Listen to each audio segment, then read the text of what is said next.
Bonsoir à tous, merci d'être avec nous sur La Première. À la une de l'actualité de ce dimanche, les légumes sont de retour sur les étals du marché de Papeete. Mais après les caprices de la météo, les agriculteurs ont dû ajuster leur prix. Le tas de tomates est passé de 500 à 1000 francs. Des plages ensoleillées, les conditions parfaites pour développer un cancer de la peau. 2 stands ont été installés Pointe Vénus et PK18 afin de sensibiliser le public et encourager la protection solaire dès l'enfance. Au menu de notre Tuaro Sport, ce soir, les championnats de Polynésie de BMX. Une trentaine de pilotes se sont affrontés à Aroué. Au parc Vairei, les familles se sont essayées au yoga, au foot ou au kayak, entre autres. Au programme aussi du Tuaro Maui. Enfin, ne manquez pas notre reportage sur Gervais Oméran. L'athlète se prépare à la Coupe du Monde de canoë sprint en para-canoë. Et c'est David Chang qui est avec nous ce soir pour présenter cette riche actualité sportive. Dans notre Fénois d'avant, nous reviendrons sur l'un des voyages de Hokulea. Il y a 26 ans, la célèbre pirogue avait quitté Hawaï pour se rendre à Rapa Nui via les Marquises et les Gambiers. Sur la route du retour, elle s'était arrêtée à Tahiti. Après 3 semaines d'intempéries, les légumes refont surface au marché de Papeete. Si les potas, salades et choux sont bien présents, les tomates et les concombres sont moins nombreux. Avec la météo capricieuse, les agriculteurs ont subi de grosses pertes. Pour compenser leur manque à gagner, ils ont dû augmenter leur prix de 30 à 100%. Reportage de Mélissa Chong, Théophane Territois et Jérôme. Le sourire se dessine à nouveau sur les visages des agriculteurs. Avec le beau temps, les légumes sont de retour sur les étals du marché de Papeete. Les pluies intenses de ces dernières semaines ont fortement impacté la production. Résultat, Rohit Emau a vu sa récolte de concombres diminuer considérablement. L'inconvénient, c'est nous, comme on ne fait pas de production intensive et on n'est pas sous serre, donc c'est directement dans la terre et on n'est pas protégé quand il y a des intempéries ou des imprévus au niveau de la météo. Donc ce qui fait que quand il pleut fort d'un coup, et en fait, quand les racines elles absorbent trop d'eau, et la plante elle meurt en fait. Qui dit pénurie, dit flambée des prix. Heimiri n'a eu d'autre choix que d'ajuster ses tarifs pour compenser la baisse de rendement. On a tout perdu. Et après, il faut y attendre 1 mois, 2 mois, ça commence. On a vendu les restants, tout ça, et on a augmenté. Les consommateurs très friands de légumes réfléchissent à 2 fois et surtout comparent les prix avant de repartir le panier rempli. On voit les prix, on voit qu'il y a moins de choix aussi par rapport à d'habitude. Donc on sait qu'à un moment donné, soit quand il pleut, ça va augmenter, soit là au début de la saison fraîche, en général, ça augmente un peu. Bon, c'est raisonnable, par les temps qui courent, c'est normal, puisqu'on n'est pas tout à fait en pleine saison. Là. Pour la plupart des agriculteurs, les légumes constituent leur principale source de revenus. Ils espèrent une amélioration de leur production dans les semaines à venir. Grand soleil ce matin au PK18 et à la Pointe Vénus, les conditions parfaites pour sensibiliser les familles au cancer de la peau. Ces affections touchent 3% des hommes et 1% des femmes en Polynésie. Alors encourager les bons réflexes dès l'enfance et promouvoir le dépistage précoce s'avère indispensable. Chiquita Teiva, Mirko Vantfo. Attention au danger du soleil. Depuis 2019, 17 cas de cancer de la peau ont été recensés par l'Institut du cancer de Polynésie. Ce dimanche, ces agents se sont donc installés sur la plage du PK18. Objectif, sensibiliser les parents. C'est ça qui est dangereux, c'est l'exposition quotidienne au soleil qui peut être dangereuse surtout pour les enfants. On rappelle qu'il ne faut pas exposer les enfants avant 3 ans, jamais au soleil. Si se protéger la peau du soleil ne figure pas dans les us et coutumes polynésiens, certaines familles semblent avoir bien compris le message. J'ai commencé à prendre des précautions depuis qu'on m'avait prévenu la dernière fois pour mon dos, que j'avais des graines de beauté et tout, et qu'il fallait que je fasse attention. Oui. Vous prenez des crèmes spéciales? Non, je me couvre un peu mieux quand je vais à la mer. Un maillot, des fois lycra. Selon le Centre de lutte contre le cancer, Gustave Roussy, 15 000 nouveaux cas de mélanome sont enregistrés en France chaque année et 1700 décès. Et les peaux les plus à risque sont les peaux claires. On vient tôt le matin déjà pour éviter effectivement les expositions. Vers 10h, 10h30 maximum, on est parti. Crème solaire 50 obligatoire, t-shirt anti-UV, maillot de bain anti-UV. On les hydrate régulièrement. Voilà, donc on fait attention. on se protège toujours. On met de l'indice 50, qui est le maximum, et nos t-shirts anti-UV, notamment pour aller faire du snorkeling, etc. On ne part jamais sans le t-shirt. Et on s'expose au soleil 10 minutes, pas plus. Les moyens d'agir face au mélanome sont simples. Restez vigilants à tout changement de vos grains de beauté et surtout, faites-vous surveiller par un dermatologue. Oui, et petite rectification, le cancer de la peau représente 3% des cancers diagnostiqués chez les hommes et 1% chez les femmes en Polynésie. Santé toujours, agir contre le sida et cousins-cousines ont appelé à un rassemblement pour le Candlelight Day ce soir à Papeete. Ce rendez-vous annuel a lieu tous les 3e dimanches du mois de mai. Une veillée en hommage aux personnes décédées du sida. C'est aussi une manière d'être solidaire des personnes atteintes de la maladie. Déjà une douzaine de nouveaux cas ont été répertoriés en Polynésie cette année. Les précisions des acteurs de ces associations sur la symbolique de cette journée au micro de Teiva Ribé. C'est un mouvement qui a été lancé aux États-Unis au début de la pandémie, quand il y a eu beaucoup de décès et de morts dus au sida. Et donc les amis et les proches ont confectionné ces pièces de tissu et ont utilisé le système du patchwork, donc du tifeifei, et pour garder un souvenir de cette personne décédée. Et donc on a lancé ce mouvement en Polynésie française. Aujourd'hui, on a une collection d'une centaine de tifeifei, donc pour les 100 personnes décédées du sida en Polynésie française. C'est un moment de deuil pour certains, ça marque le départ de quelqu'un et c'est un moment d'espoir pour d'autres qui vivent encore avec, que ce soit la personne en elle-même, leur famille, leurs compagnons, leurs amis autour. Et pour nous, c'est important de pouvoir marquer cet événement-là.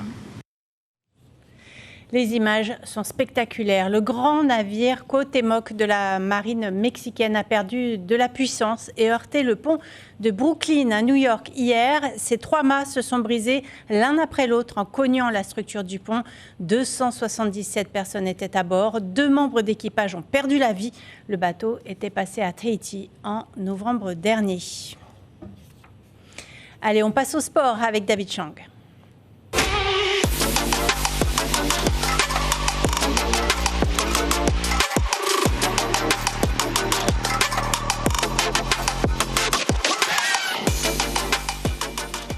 Bonsoir à tous, bienvenue dans cette édition. 105 inscrits au trophée de l'Amiral ce matin, 40 à la grande course de 92 km de cyclisme, 46 à la petite de 42 km. Et la nouveauté cette année, un parcours enfant auquel ont participé 19 personnes. Toareva Parker remporte la victoire chez les cyclosportifs après une échappée de 30 km sur la fin de course. Il est sélectionné pour les championnats du monde et également le championnat de France des dom-tom qui se fait tous les 2 ans en Guadeloupe est prévu cette année à mi-juin. Il s'exprime au micro de Nicolas Suire. En fait, avec le sélectionneur, on a décidé de contrôler la course et de mettre un gros tempo devant le peloton. Et après, en fait, ça a attaqué à Hitia, au collège Hitia, ça a attaqué dur avec Rudy Guéguen. On est sorti à 2, on a vite pris les cas avec le peloton. Rudy a chuté, je suis désolé pour lui. Et j'ai fait une trentaine de kilomètres tout seul devant à me battre contre le peloton qui essayait de me chasser derrière. Donc une victoire avec la manière. 36 compétiteurs aujourd'hui pour la première des 7 journées du championnat de motocross de Polynésie française. Pas de sortie à l'étranger pour les vainqueurs, mais c'est l'objectif de la fédération, faire en sorte qu'ensuite il puisse y avoir des compétitions à l'international et développer l'engouement des Polynésiens pour ce sport mécanique. Un partenariat avec la Fédération française est également envisagé. On écoute Toumaoui Olosé, organisateur de l'événement, au micro de Nicolas Suire. L'objectif, il est de les amener à l'extérieur. Maintenant, c'est des relations à mettre en place avec les fédérations françaises ou internationales. Et c'est là où on pêche encore un petit peu, mais on est en relation avec la Fédération française pour mettre une convention en place et essayer de faire en sorte de pouvoir mieux s'exporter. On essaie de mettre en place des initiations pour cette année pour attirer un peu plus les jeunes pilotes à devenir passionnés de la moto, quoi. À l'occasion des championnats de Polynésie de BMX, la piste de Feipi à Aroué a accueilli 28 pilotes. Vous allez le voir, la discipline possède des petites pépites chez les plus jeunes. La plupart d'entre eux se préparent pour des compétitions à l'international. Retour sur ce championnat avec Arihuetif Afana. Casque blanc, Roman Lang, 14 ans, ne manque pas de technique sur ses pédales. Aligné avec les seniors et les U17, il fait un sans faute en remportant 4 manches sur 4. Roman donne du fil à retordre aux plus expérimentés comme Théo Roche, qui se réjouit de retrouver une telle concurrence. C'est cool de rouler avec Théo parce que comme ça, il nous tire tous vers le haut. Donc c'est cool. C'est mieux de surclasser pour rouler avec les plus forts. Comme ça, dès que tu rentres en France, comme il y a plus de niveau, tu sais déjà à quoi t'attendre à peu près. Là, les jeunes qui sont bien chauds et qui remontent avec nous, ça fait plaisir. Comme ça nous tire aussi un peu à rester un peu concentrés sur le vélo. Puis ça se développe au fur et à mesure. Les jeunes, ils sont de plus en plus chauds, de plus en plus tôt aussi. Donc c'est cool. Et puis ils vont sur des compètes aussi un peu à l'international et ils font des bons résultats, donc ça fait plaisir. Dans les catégories en dessous, aucun problème pour retrouver de la rivalité. Pour une première année en moins de 11 ans, Kalani Helm s'illustre notamment grâce à sa puissance au départ et sa technique sur les bosses. Face à lui, Bruce Gobré, un autre espoir de la discipline. C'était un très bon challenge parce que normalement, c'est pas lui mon challenge. Je suis avec Heinoa Helm normalement, mais on m'a surclassé, donc c'était un très bon concurrent. C'est très bien hein, parce que quand tu as un autre plus fort, si tu peux le battre, tu peux aller encore plus loin. En moins de 13 ans, Heinoa Helm récidive et décroche un 3e titre de championne Polynésie. Son objectif est désormais à l'international. Il se prépare notamment pour les championnats du monde au Danemark en août prochain. Pas intensement, très intense. On vient tous les jours rouler à la piste, on s'entraîne, des pistes complètes, à fond l'entraînement et régime. En Polynésie, le BMX possède un vivier de jeunes espoirs, mais les infrastructures manquent. Il ne bénéficie que d'une seule piste à Aroué qui ne demande qu'à être rénovée et aux normes. Allez, cette semaine, il y a eu aussi de la natation, du VAA, du football et du taekwondo. C'est parti avec Raihei Nadjarian.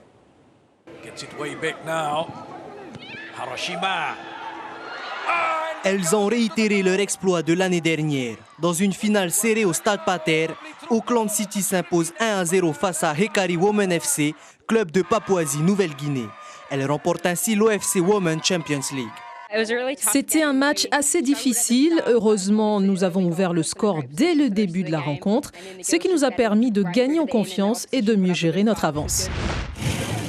Direction le plan d'eau de Taoné à l'occasion de la 22e édition du Trophée de l'Amiral. 95 équipages ont répondu présents pour ce parcours de 22 km. Chez les hommes, Shell Va'a décroche la première place. Chez les dames, Ihilani Va'a remporte la compétition. On avait une bonne glisse avec les filles, on avait un bon taroué et c'était super agréable, quoi. On a dû maintenir notre coup de rame et se chercher déjà et le maintenir et pouvoir terminer jusqu'à la fin, quoi.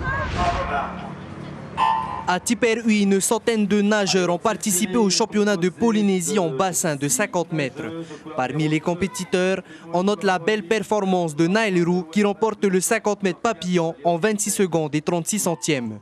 Chez les dames, Deoti Vido s'impose sur le 200 mètres 4 nages en 2 minutes et 26 secondes. Ça se passe plutôt bien. Record de Polynésie déjà au 50 papes vendredi. Puis là, 204 nages. Pas mon meilleur, mais ça va. Taekwondo aux Émirats Arabes Unis. 9 athlètes originaires du Fénois ont participé au championnat du monde cadet à Fujairah.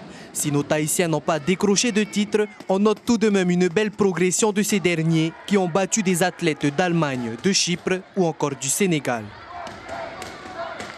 Le challenge Notisport et Intersport a été organisé par la société Tahiti Sport hier et aujourd'hui au parc Vairei. De nombreuses activités sportives et nautiques organisées pour les 70 ans de l'entreprise. Et l'entrée était gratuite. L'occasion aussi pour la fédération tahitienne de Tuaro Maohi d'organiser sa 2e journée de championnat.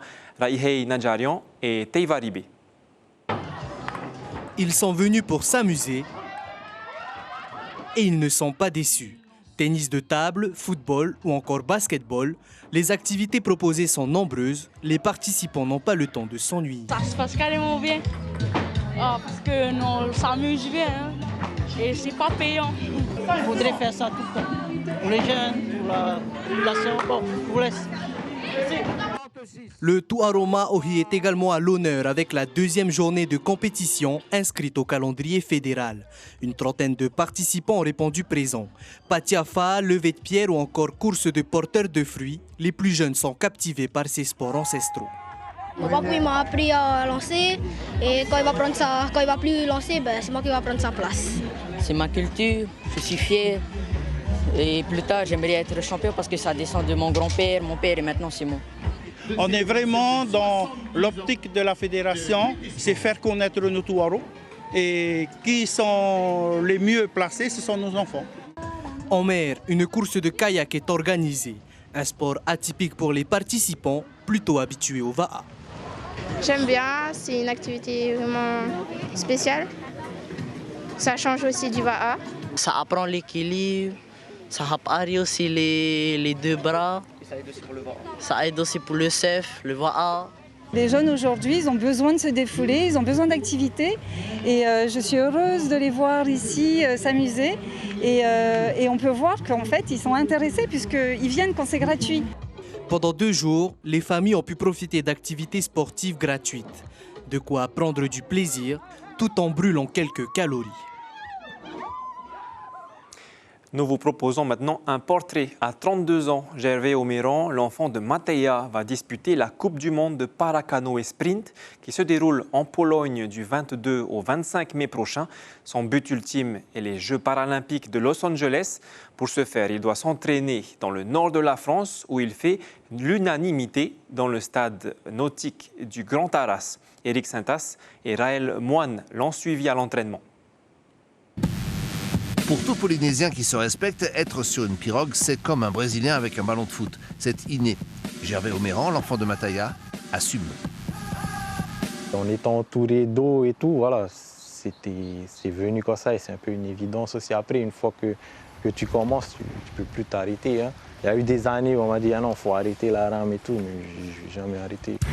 Gervais est arrivé de Tubuai où il vit pour se préparer au stade nautique du Grand Arras, coaché par Virginie Bail, qui a vu débarquer un extraterrestre. Ah oui, j'étais surprise en effet de sa capacité à presque voler sur l'eau. Avec sa pagaie, il a un toucher d'eau vraiment impressionnant et il a une efficacité de transmission au bateau qui est exceptionnelle pour moi. Ici à Arras, Gervais s'est trouvé une deuxième famille, celle du sport de haut niveau, il s'y sent bien. La Coupe du monde à Poznan en Pologne qui arrive la semaine prochaine va lui permettre de s'étalonner. Pour moi, ça sera une première de faire une course comme ça à l'international. Personnellement, c'est de voir où j'en suis moi par rapport aux autres. Après, au fond, comme tout le monde, essayer de marcher au mieux et si on peut essayer d'aller chercher la première place, aller la chercher. Mais l'objectif est ailleurs. Si Gervais est ici dans le Pas-de-Calais, c'est qu'il a trouvé l'outil idéal pour les Jeux de Los Angeles, où le para-Va'a sera discipline olympique. Le sport permet plein d'alibis, d'ouverture de soi, d'ouverture vers les autres. Et c'est ce qu'on fait actuellement avec Gervais. On est prêt à le revoir et l'objectif pour lui c'est Los Angeles. Et donc on va l'aider à passer ces obstacles. C'est un beau challenge, un beau projet de vie. Il faut déjà préparer. Les JO c'est loin mais à la fois c'est pas aussi loin, c'est bientôt. Gervais a le mana, c'est sûr, plus rien ne va l'arrêter. Voilà, c'est tout pour l'information sportive de cette semaine. Je vous retrouve la semaine prochaine pour toujours plus de sport. Retour maintenant avec Cybèle Plichard pour la suite de votre journal.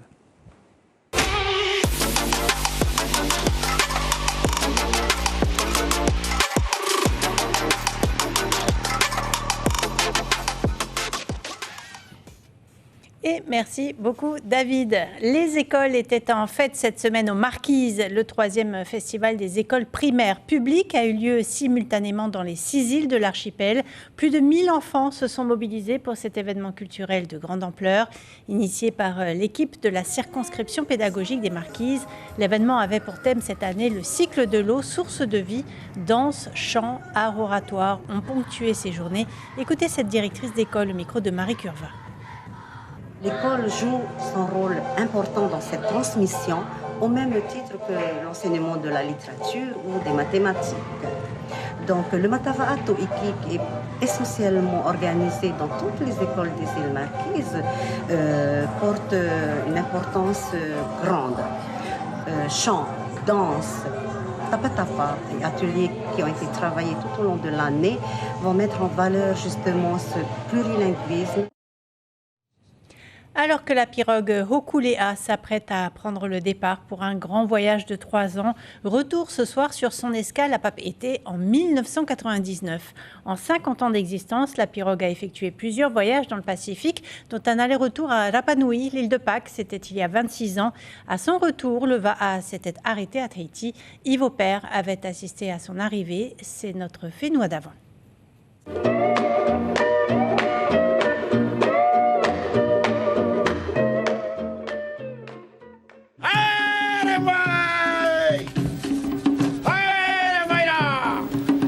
Sans bruit, discrètement, Hokulea est arrivé à Tahiti hier soir. Faute de vent, c'est à la nuit tombée que l'équipage est entré dans le port, au son des poux et des toérés, à la lumière de 2 feux allumés à la hâte sur la plage.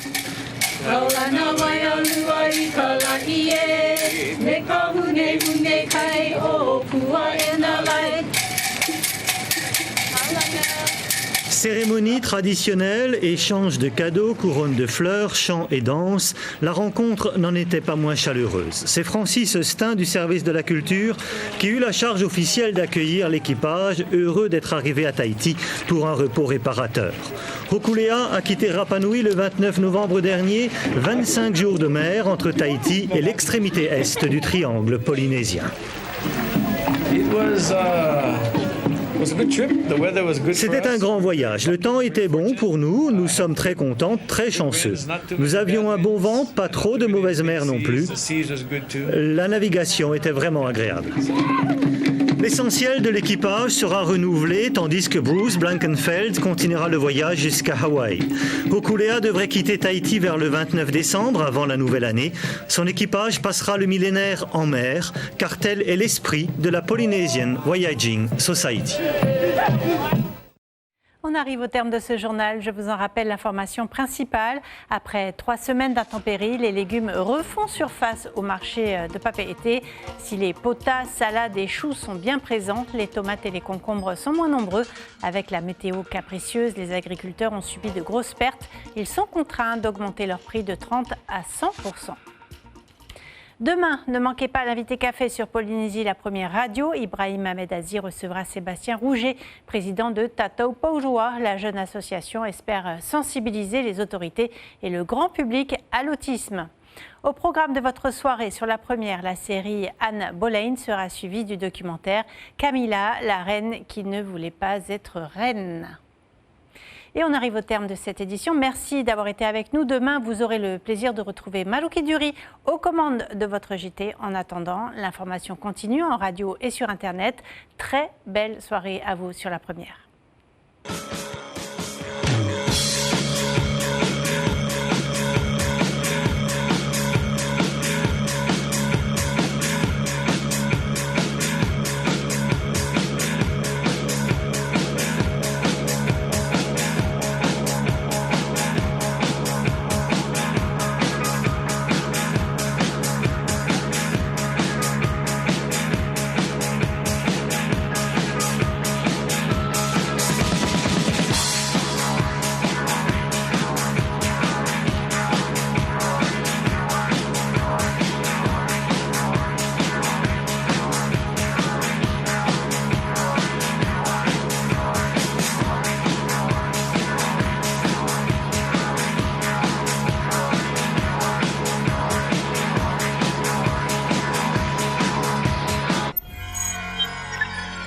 Retrouvez ce programme en replay sur notre site internet